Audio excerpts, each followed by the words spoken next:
Zulu newspaper, ezindaba eshisayo,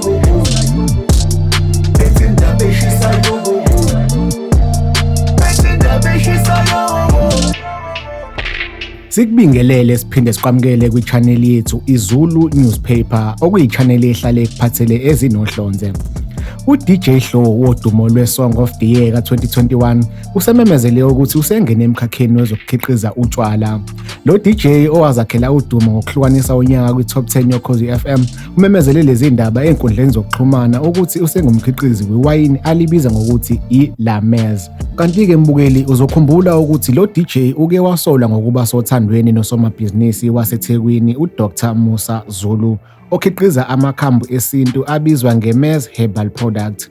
Kusolakala ukuthi uDJ Hlo leli wayini ulikhiqize naye lo somabhizinisi ngokuhlanganela, ingakho libizwa nge-Lamez. uDJ Hlo wawaphikisa-ke la mahlebizi ukuba sothandweni nalo somabhizinisi, wabe eseveza ukuthi akukho kunye okubahlanganisile ngaphandle kwezamabhizinisi. Abantu-ke abaningi besifazane bakhombise ukumeseka lo DJ wodumo lwengoma ethi Isibani, bangene ey'nkundleni zokuxhumana bamhalalisela, ikakhulukazi yabesifazane, bebezwakalisa ukuthi uyabagqugquzela ngendlela asebenza ngokuzikhandla ngayo.